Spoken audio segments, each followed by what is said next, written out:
So we start off with some context asking what is a hard conversation, and it's that topic we tend to avoid because it's hard to tackle. But these are exactly the conversations we need to have if we want to see a difference. Now, over the course of the series, we will bring together speakers who have experienced discrimination in certain categories, and hopefully these first-hand stories and how persons can be personally affected will stir the pot of change. In this morning's episode, we discuss an in-depth look at geographical stereotypes and a link to discrimination in employment. We have with us some inspiring and brave young people who are joining us to be advocates of change by sharing their stories of discrimination in the workplace against people who are from what some refer to as hotspot areas. In studio today, we have Aliyah Abdul Wudud. She is a social worker and motivational speaker and a philanthropist in her own right. She is the founder and president of Women of Islam, a non-governmental organization established in 2015 to be used as a platform for planning and implementing programs and activities geared towards enhancing the quality of life of the citizens of the Republic of Trinidad and Tobago via educational, social, and economic programs. So we say morning and welcome to you. We also have in studio with us the CEO of TTT Limited, David Roberts, who will share his experiences of being discriminated against and coming out on the other end as the youngest CEO in TTT's history. Now, David is a dedicated management professional with over 15 years of experience being actively involved in administrative and executive management in the public and private sectors. Good morning to you, sir. I see you had that little expression when we said, yes, young people. Also rounding on the panel in studio, we have Obrina Wickham, a 17-year-old student from Movar, Trinidad and Tobago. Now, Obrina is a graduate of EPOS, the Youth Entrepreneurial Program 2019, and Photography and Digital Art Program 2022. She's currently enrolled as a public health student at Bronx Community College and a member of the Birdsong Steel Band and Music Academy. So welcome to you, and we also want to say condolences to Birdsong. They would have recently experienced a death in the family. And joining us via Zoom today is Martha Rodney, a 29-year-old resident of Phase 5 Beetham Gardens. She's a self-motivated mother of 3 who is currently the co-owner of Renusha's Food Artistry and MRD Building Construction. In addition, she is a member of the Diego Martin Cavaliers netball team and a heavyweight boxer who represented the country in 2014. So welcome to you, Martha. And we want to start the ball rolling with a question to you, please, David. You have a story about actually preempting discrimination based on where you live. Tell us about that. Thank you. So thanks a lot, DK, and good morning to the viewing audience. In terms of my story and my journey, coming from Maloney Gardens, and I'm not just from Maloney Gardens, I was conceived in Maloney Gardens. My parents got married in 1984, moved to Maloney, and I was born in 1985. Right, so I'm a real product and a true product of Maloney Gardens. And at the time when I entered the job market, of course, Maloney would have been seen as a high needs community. And there were a lot of negative articles, stories, issues happening about the community.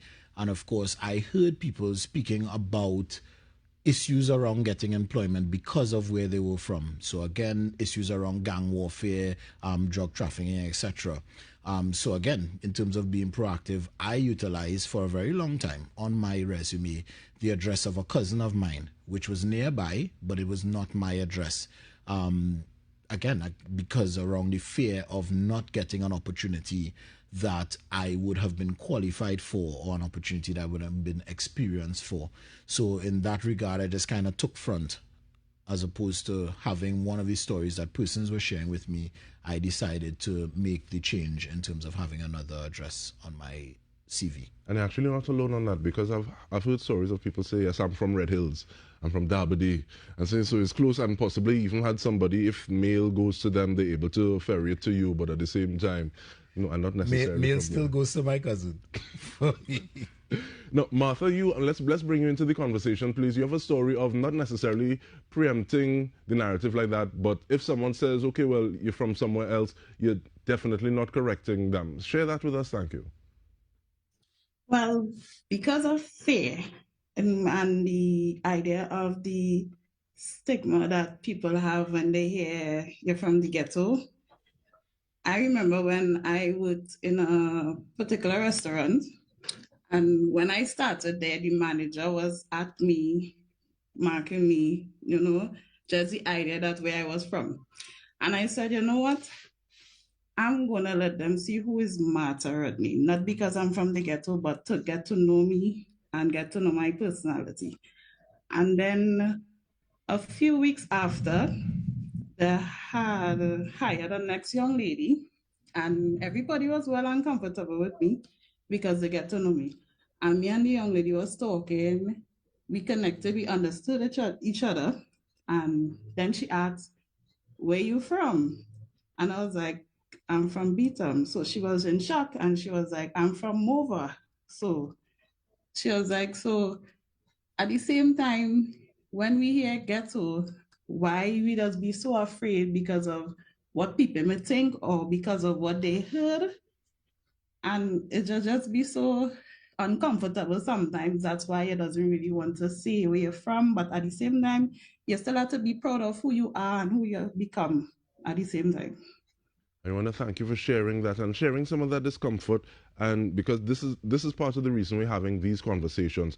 And when you hear an area, and with that area you already ascribe something, I want to bring you in, please, Ali, and ask, what are some of those misconceptions you think people flash through people's minds as soon as they hear a certain area? What are some of those things? Some of the misconceptions that people have are that they're all criminals, that they're unproductive, that they're lazy, that they're looking for handouts. And yes, there are persons from these areas that are unfit, but they're in the minority. The vast majority of persons are hardworking individuals. All right, thank you. Obrina, I heard sometimes you just avoid the conversation altogether. Yes. Normally, when people ask where are you from, I refer to Shogunas because I tend to avoid the topic of, okay, you're from Mova, and have you ever experienced anything like violence? So I just tend to avoid that topic. I would say I hide in my identity, but just tend to avoid it. Now, if you consider yourself an example, or do you consider yourself an example of one possibility coming out of the area that you came from, David? I definitely do. And I am one of many. But I do see myself as an example of the best that Maloney Gardens has to offer. And I make the point that I am, so Maloney, especially when I speak to older people from Maloney, because the older people would have moved into the community. I went to Maloney Government Primary School. I was part of the first real batch of students. And when I say real batch, the ones who went in from first year. So I'll take a job at RKG who would have transferred in a later class to go to Maloney Government Primary School.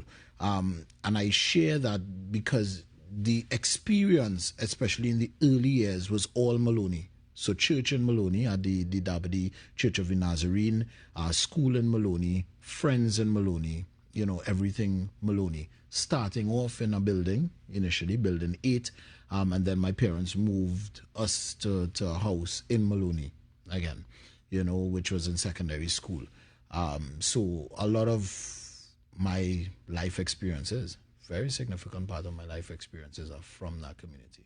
And it's interesting the impact that individuals in a community can have on the general populace, and that's something we'll talk about in a bit.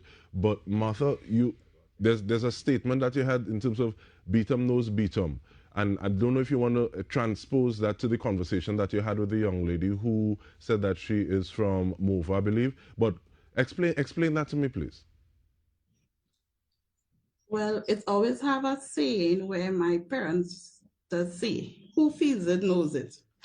And when I finished culinary arts in 2012, I needed a job.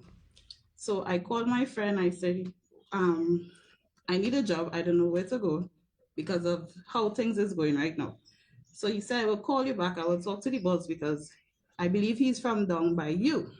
So I was okay with it because I said, well, all right, at least there is someone who will understand that it has somebody who's willing to make a difference, somebody who's willing to push for something. And the next day he called, we talked, He explained to me everything. He said he could work. I said, yes, of course, because I love to work. And then I started the same week and being there with the different employees, different region, not all from hotspots, but different community. And it was warm welcoming. It was comfortable. So that is why I said beat 'em knows beat 'em, as the same way as saying who feels it knows it. So they have understanding of what you're trying to do and who you're trying to become once you have a mission and you have an aim. All right, thank you. That actually reminds me of a Black Stallion song where it says certain people, when you feel it, you know it, and individuals just kind of want to know where that next meal is coming from or how these things that they want to achieve. But we take a short break, we come back discussing hard conversations, looking at discrimination based on geographic location. Stay with us, we return with more.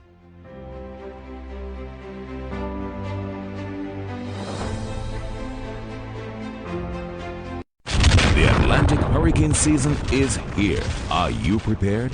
Hurricanes are rated in strength by the combination of wind speed and the rise in sea level, also known as the storm surge, and the tide level when the storm surge reaches land. Hurricanes are categorized from the weakest Category 1 to the most destructive Category 5. Category 4. Winds are at 130 to 156 miles per hour. Buildings, roads and bridges and agricultural holdings are seriously damaged. Damage to roofs is a strong possibility. Heavy flooding and severe beach erosion can occur with storm surges up to 18 feet. Category 5. Winds will be above 157 miles per hour. Damage to buildings and infrastructure is severe. Roofs and small buildings are heavily damaged or totally destroyed. There is widespread flooding and storm surges reach 25 feet. Evacuation to areas above 25 feet is necessary. This message courtesy TTT Limited.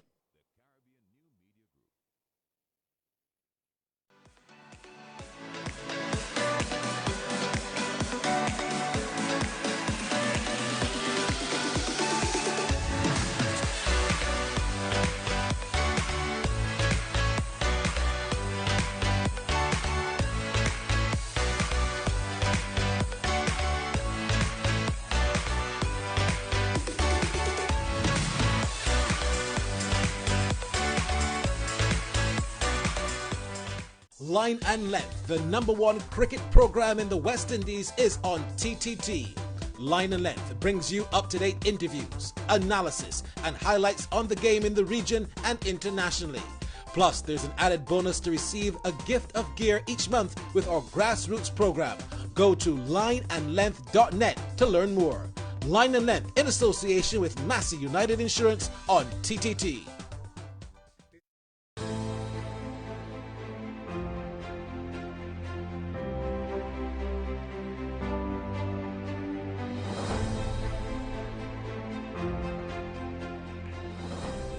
Welcome back, and we're having the hard conversations, and we actually want to just highlight one of the things in the act that we are speaking about specifically today, because it covers a long list of factors, but definitely origin, including geographical location, is what we will be speaking about today. And I want to remind viewers that if you have been discriminated against, you can lodge a complaint with the Equal Opportunity Commission. Now, you can visit their website at www.equalopportunity.gov.tt for more details. Now, I said I would get back to it in terms of the importance of individuals in a community speaking life to that community.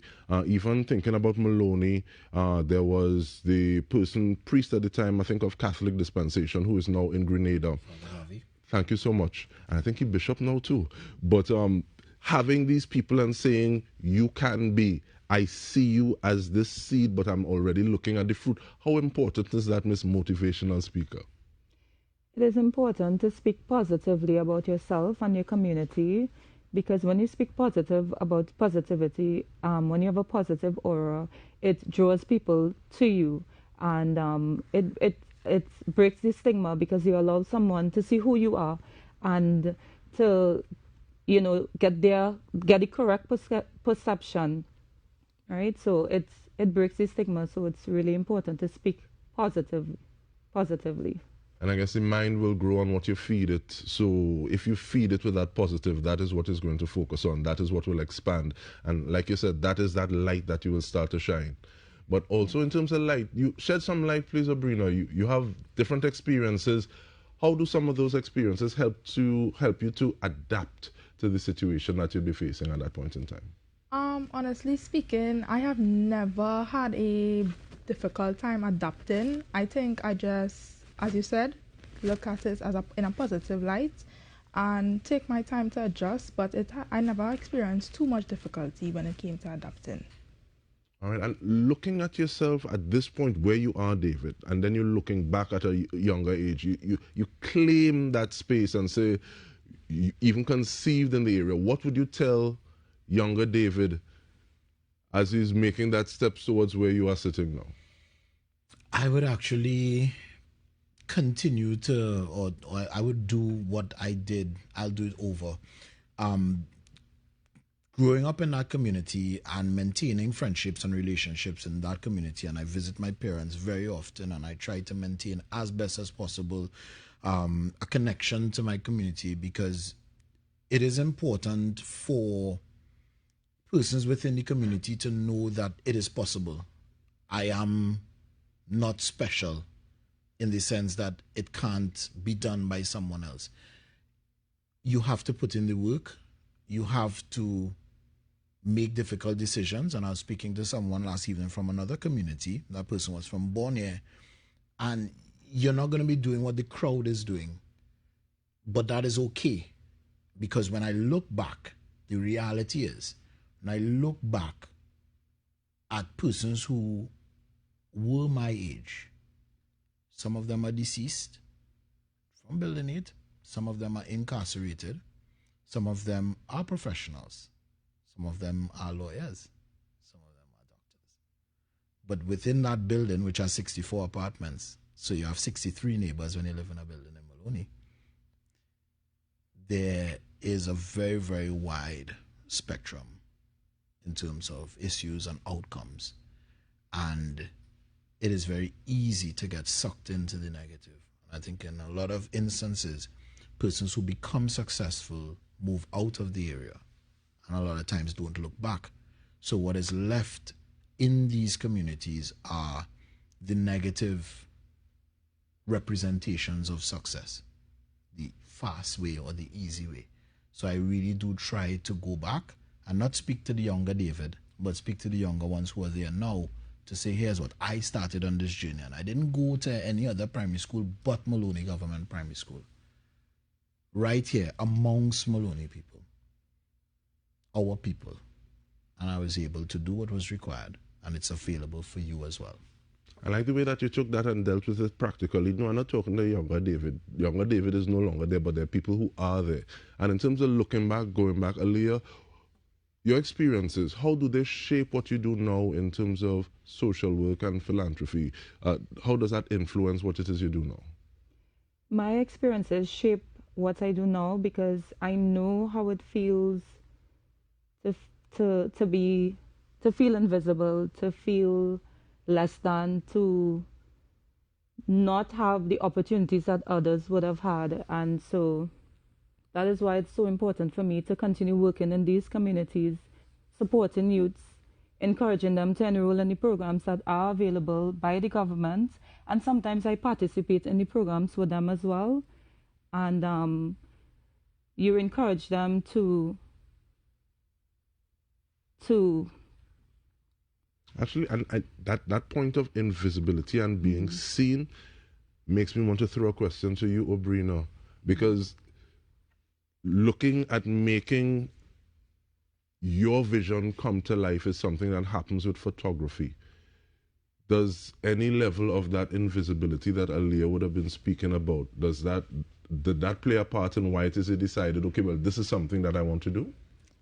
Definitely, because I also have a lot of friends and know a lot of people who experience that invisibility and experience that self-doubt. So I definitely try to encourage my peers as well to take part in any courses or programs available and get to know themselves and explore different opportunities, definitely. All right, thank you so much for that. And Martha, My sister is, I've a sister who's one of the first, if not the first, female operators in Trinidad and Tobago. Steel tip boots, hard hat, coveralls, all these kinds of things. You own your own construction enterprise. Tell me a little bit about that, thank you. And what are some of those challenges, especially when people say, well, but there's a woman. What kind of things are happening when you deal with people on the outside? Well, in both businesses, I should say, in the food and in the construction, because it will have, where in the construction, it will be, some people might be thinking that you're not trustworthy, because in construction, remember, you have to go to people, you have to see the home, and the home is a personal space. So if they are thinking, if I am trustworthy, or we are trustworthy to enter the home to do what we have to do, supervised or unsupervised. And in the food, it had a time where I did a cake for a lady, and I told her, when I finished the cake, I say, hi, mom, I finished the cake, but my vehicle is down and I don't have transport to meet you, so I will meet you at your nearest destination. And she was like, no, it's not a problem. I will meet you on the beatum. So I was shocked and amazed. I was like, okay, that is one of the first, and I hope it's not the last. And lo and behold, a few hours after, when she told me she reached, I walked out the road and the lady was packed up comfortable by the center, waiting for me. And she was like, so why are you shocked? I said, because most people, when they hear ghetto and these kind of hotspots, they does start to think, and it does have so much thing going around, so much bad news and not much of the good news, that people will quicker think about the bad than the good. So it was amazing, but yet appreciated to see that it still has someone does things different than the others. I'm not saying that it don't, but to see it happen, it was amazing. Thank you so much for that. And ladies, Obrina or Leah, you all have any stories like that as well? So we continue to speak that light. So share some of that with us. Thank you.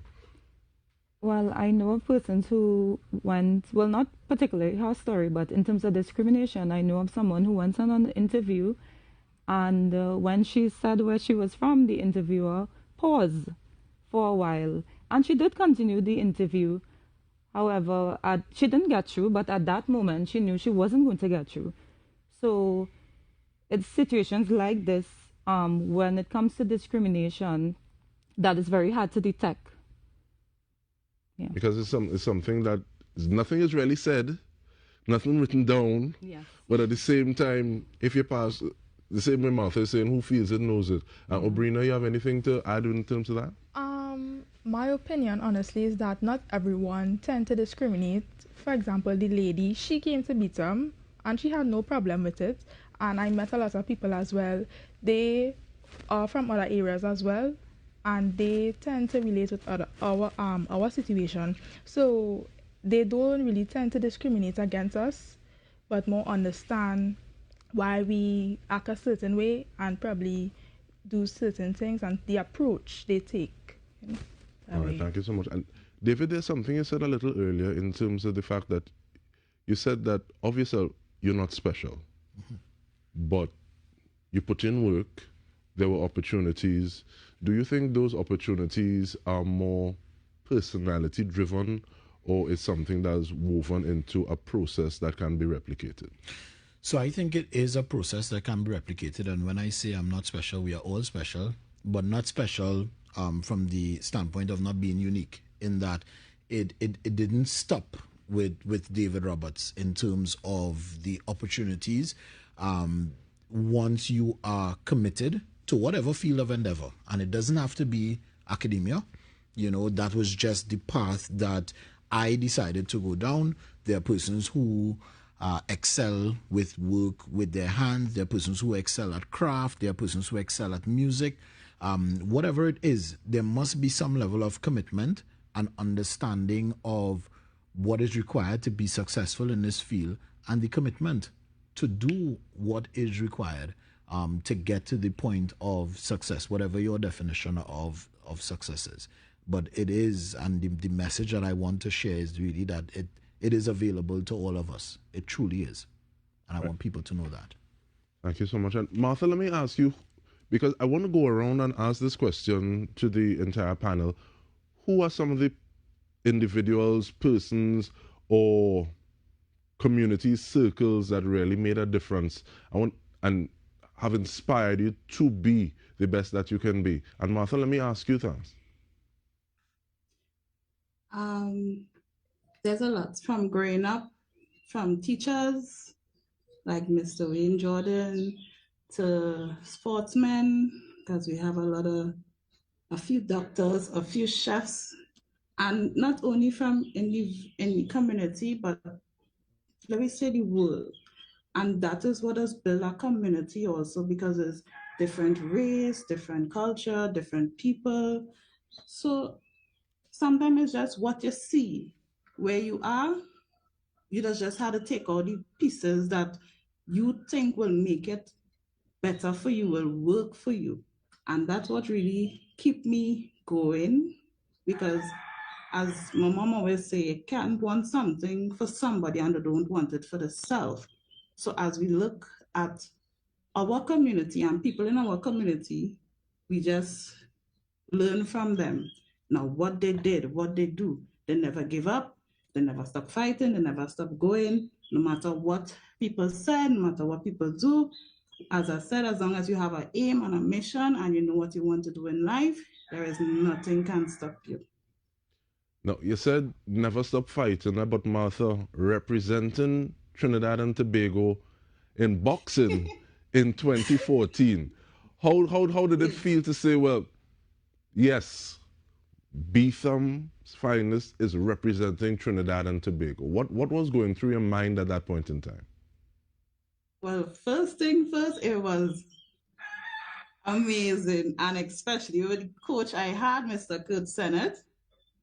He had me going and he never stopped. And the day that I find out I was going on a plane to represent Trinidad and Tobago, I was like, wow. And when I get there, I give it my best. I never stopped. The determination was going, and that's what kept me. And when I come home, it was amazing, very amazing. It felt so amazing that when we had our when I came back, we had a fight. It was for a week in Brian Lara residence, and I felt I was like on top of the world. I was fighting and winning the 4 fight straight. So I get a taste of outside and I tried to bring it back home. So it was amazing.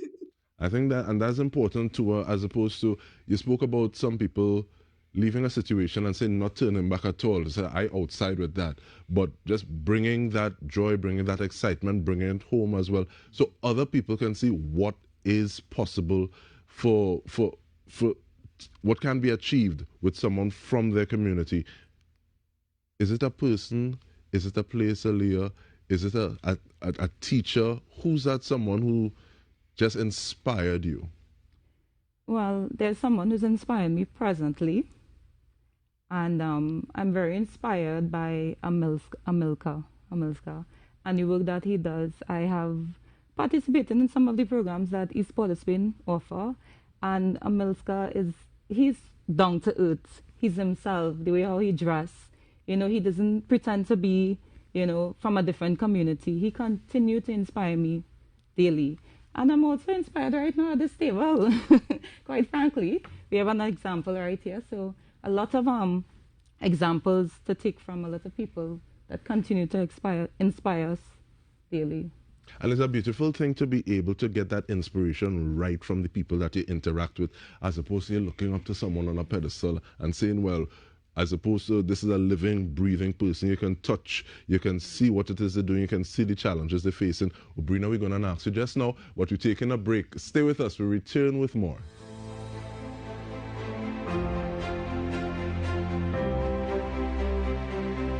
TTT wants to hear from you. What would you like to see? Join our online survey and tell us. Click on ttt.live/survey or scan the QR code on the screen to provide feedback on our television programming. We can't wait to hear from you.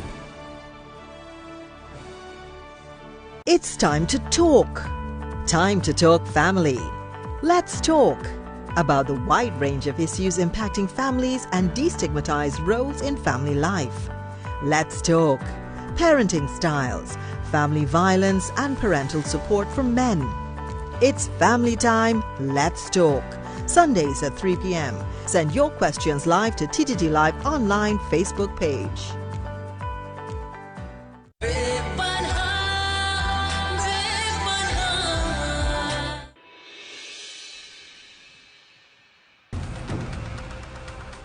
हंस लो, मुस्कुरा लो जितना मुस्कुराना है। हमारे यहाँ कहावत है, जो जितना मुस्कुराता है उसे बाद में उतना ही रोना पड़ता है।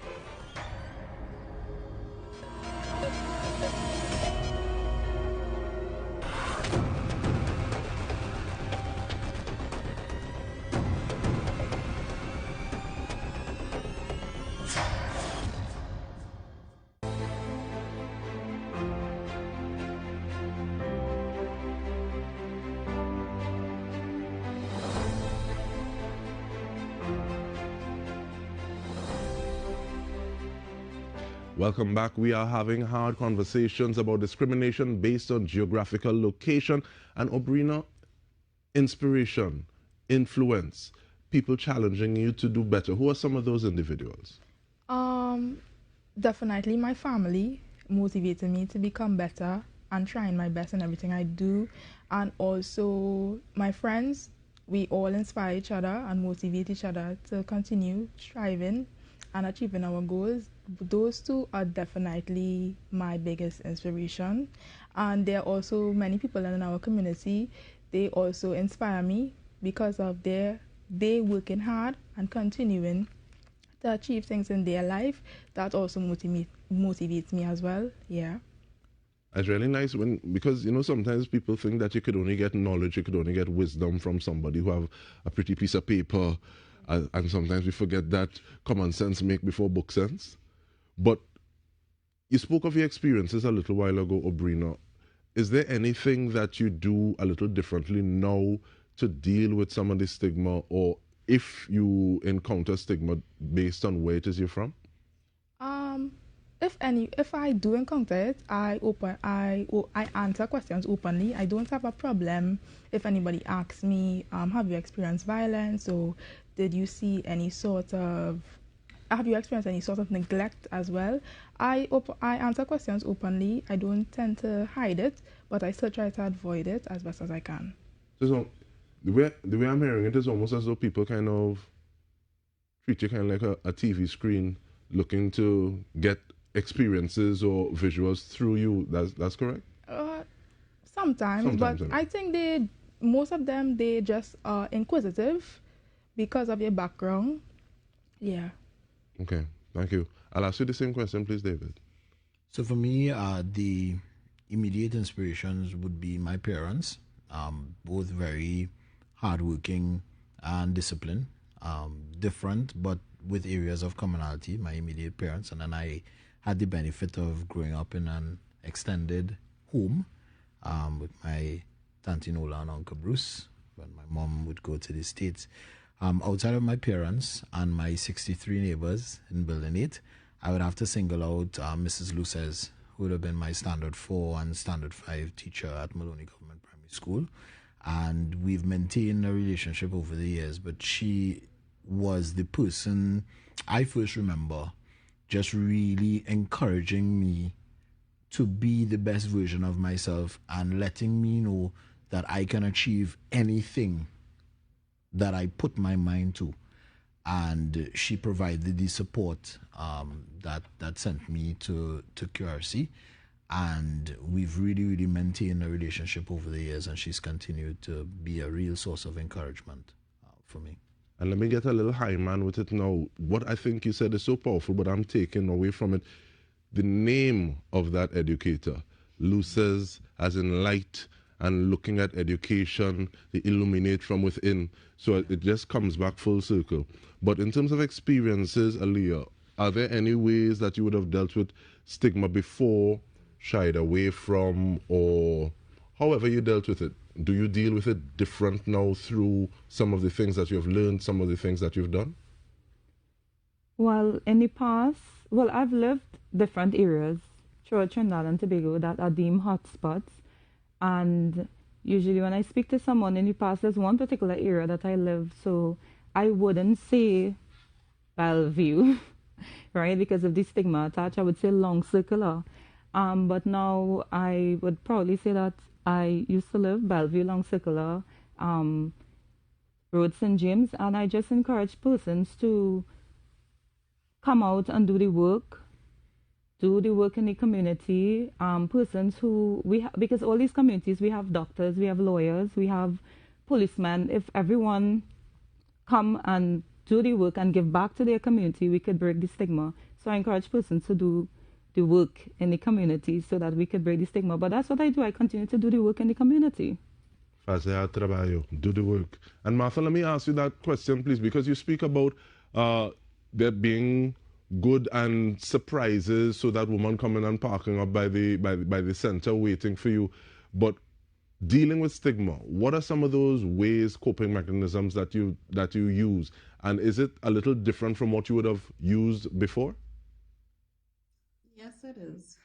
Well, as the young lady said, I am more open to it, and I always intend to show you who I am and where I'm from. Doesn't have to be the same thing. And it's just that some people just need to realize that we still have good. We still have hope, we still have love, we still have joy. Because sometimes if you go in a community as a hotspot, you will intend to get more love and more joy in the hotspot. I'm not saying that is not, you won't get it anywhere else, but knowing that it's together as one, you will get that. All right, thank you. And I want to ask generally, anyone willing to answer. So we just spoke about influences that are positive. Are there influences where there may be people right within your circle that you said, okay, well, I can't afford to be listening to this in the way that is shared because it's going to dim my light, it's going to kind of prevent me from what I'm trying to accomplish? If we talk about your 63 neighbors, are there some that you would say, okay, well, I align with these a little more than this person? What was that process like? How do you go about and how do you deal? So definitely. I mean, when you're growing up in these high needs communities and you are doing something that is different, in any environment where you're doing something different, you're going to find yourself isolated to some extent or to some degree. And there were people, especially when I was pursuing education, say, what going on with you? You want to be the prime minister or what? Because in their mind, only the prime minister needed to study, in their mind. And I was sharing last evening on another panel that at the time where B14 vehicles were very popular and people were buying B14 vehicles, and I had a very old Mazda 626. Thank you, Daddy. I was telling people, I'm putting a B14 in my head. And men were laughing at me. What going on with you? Where's your scene? Because it was different. So even at this stage, the first thing people may see me and ask me is if I have a youth yet. Well, I'm waiting on. Because that is the norm. So anything that is outside of the norm, you're going to find yourself isolated. And my word of encouragement is don't be afraid of that. You have to stand strong and be clear on what you want for your life and design that life. Because every day it was, why you don't do this? Why you don't do this? You're not climbing. You're upstairs when it's dark. Men would laugh at me. Even when I go back, men will laugh at me. Because I had to be upstairs when it was dark, and it would have been my football or my cricket bat and my ball, and I would have to sit in the gallery and look at men play with my thing. But my parents had me inside by a particular time. I don't let them call you. Mm-hmm. That call, it might sound real nice, but you do is smoke in front and fire behind. It have a pinch or a slap behind it. Mm-hmm. Right? Brina, you had to deal with anything like that in terms of how do you deal with those negative voices as when they occur? Yes, I have had experiences, but I am really good at ignoring it. Over the years, I became better at ignoring it. And it is true, once you do things differently, you will get some kind of, I would say backlash, but you will feel isolated and you will probably feel left out, but it's definitely worth being left out. than rather being with the crowd. Okay, Aliyah, is there anyone who may have started off asking you who your feel is or this kind of thing, and have they changed their tune a little bit now? Yeah, there are persons who ask those type of questions, but yes, a lot of people have changed their tunes as well, because a lot of the times people feel that when you're doing this type of work, you're benefiting something, somebody paying you. They don't understand that there are people who genuinely wants to give time out of their day to help others, to work with the youths in the community. But the conversation and the tone change. Persons believe in what I'm doing now, and they continue to support it. And are you able to listen to individuals a little more because of the fact that you've been in different areas, different places, and possibly share some of the experiences? How does that go into the work that you're doing? Listening is key. I always listen to persons. I listen to them because listening allows you to understand an individual. And when you understand someone, you would know that everyone has a different story. You would understand why persons behave the way they do. So, yeah, I definitely listen to people. Okay, and I think even when you listen to someone and you walk a mile in the shoe, you're able to communicate with them on a different level, a level that's a little more meaningful. And you said, who feels it knows it, Martha. But in terms of feeling those negative voices, how do you deal with it? How do you say, yes, I am going to do what I am doing in spite of what you're saying?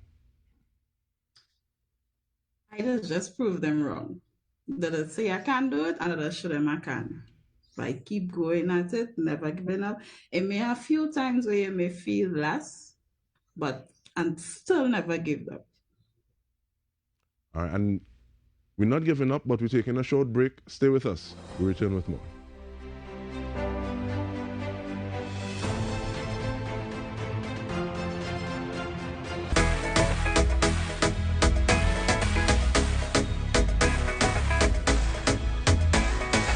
TTT Limited with Penny on Point. Many of you know this show as the Pop Show. Thank you for popping with us, putting a smile on your face. We're making these moments and this reality that we're all in a little bit lighter and giving you something to take away of a moment in your quiet time just to reflect and just to bust a laugh. So thank you for allowing us into your living rooms. I come for this work, sign me up. I come for this work, sign me up. I come for this work, sign me up. I come for it. I come for this work. It has pimentos and it has cilantro. That's what it has. They're going to use that. That's cilantro. It's the ingredients they give you. Penny, you can't decide what it is you want. in the backyard. That is right here in my backyard. Hi Penny, how you doing? Bang bang, bang badang, bang bang, bang badang, bang bang, bang badang. You want the lick a thing? Let me go do it. We go tingy licky, tingy licky, tingy licky. It's your vibes and we beat your lion right here in the back.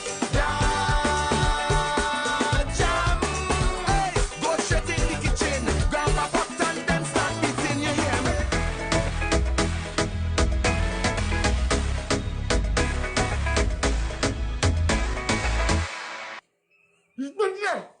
She's different.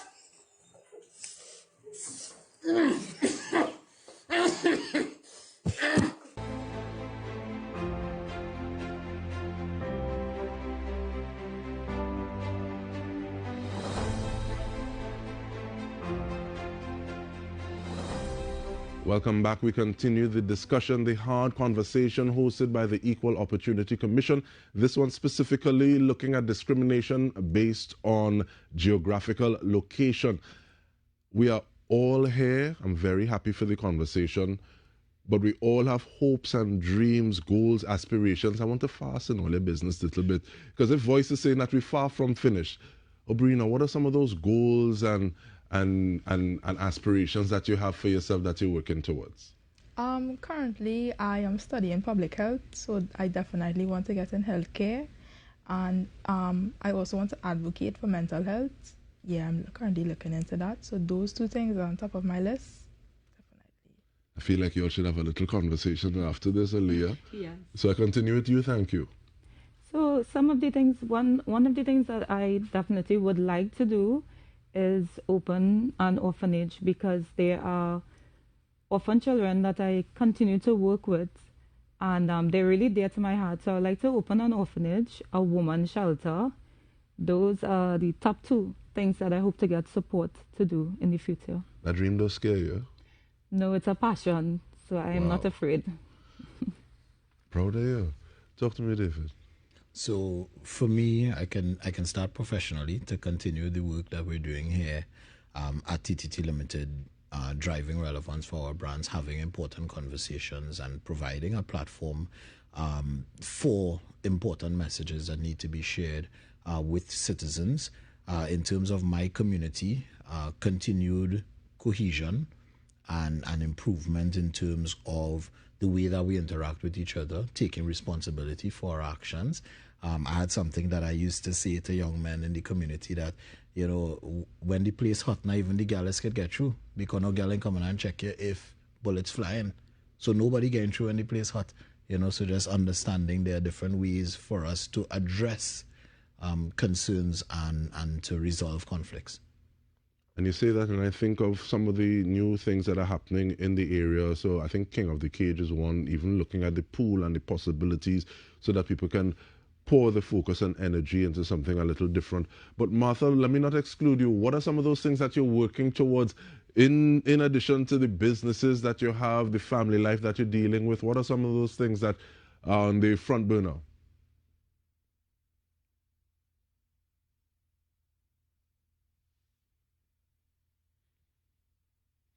I'm not sure if you're muted at this point in time, Martha. Hi, yeah. Yes, we're hearing you. Yes. If it's not boxing that I love, and other than the businesses, I'll say the future. And when I say the future, I mean the kids.